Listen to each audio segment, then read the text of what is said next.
हवस की भूख। सारा शहर दंगों में झूल गया। कभी शांत सा रहने वाला ये शहर अब लाल रंग में उड़ा पड़ा था। हर गली और मोहल्ले में लाशों और चित्कारों के अलावा देखने सुनने के लिए कुछ नहीं बचा था। एक लड़का अपने सामने वाले घर में दाखिल होता है। अंदर हर तरफ लाशें बिखरी पड़ी थीं। फर्श लाल लहू से पूरी तरह लाल हो चुकी थी। सब लाशों के चेहरे बुरी तरह से जख्मी थे। कपड़े खून से सने हुए थे। किसी भी लाश की पहचान हो पाना मुश्किल था।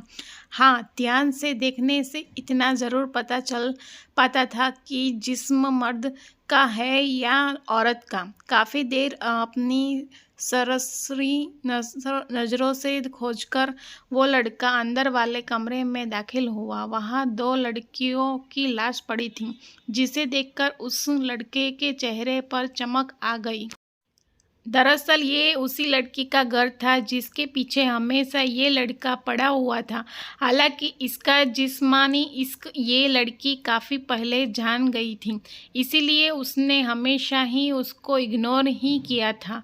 कई बार पब्लिक प्लेस पर वो उसको झिड़क चुकी थी, फिर भी मजनू छाप तबीयत का ये लड़का हमेशा उसके पीछे पड़ा रहता था। लाशों को देखकर उस लड़के ने सोचा कि ताउम्र तो तुम मुझे अपने जिस्म का स्वाद न चखने दिया, मगर आज तुम तो मुझे नहीं रोक पाओगे। धीरे धीरे वो लड़का उन लाशों की तरफ बढ़ा। उसने काफ़ी टटोला उन बेजान जिस्मों को, मगर ये ना जान पाया कि वो लड़की इनमें से कौन सी है जिसके पीछे वो पड़ा हुआ था। अंत में जब वो नहीं जान पाया तो उसने दोनों जिस्म अपनी हवस मिटाने का फैसला किया और दोनों जिस्मों को बेपर्दा किया। अपने सम्मुख घर रही इस वहशी घटना पर दीवारों ने भी आंखें भींच ली। चिटिया जो बहू पर मंडरा रही थी, वो भी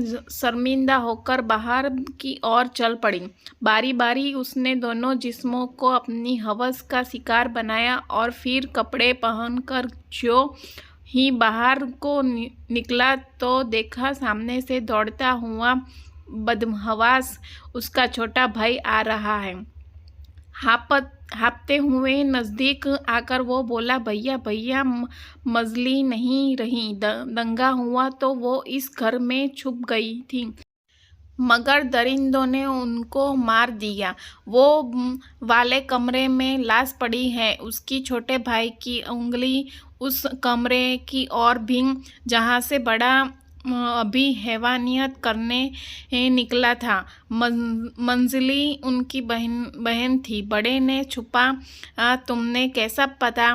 और इनके चेहरे तो पहचान में नहीं आ रहे। इस पर छोटा बोला, मैं अभी देखकर गया हूँ, और ये रहा उनके गले का लॉकेट। आप ही ने बर्थडे पर गिफ्ट किया था ना? लॉकेट थमाते हुए छोटे ने कहा। लॉकेट देखते ही बड़े भाई को होश फाख्ता हो गए और वो धड़ाम से जमीन पर गिर पड़ा। अब जमीन पर एक और लाश पड़ी सांस ले रही थी। फर्क सिर्फ इतना था कि बाकी जिस्म इंसानी थे।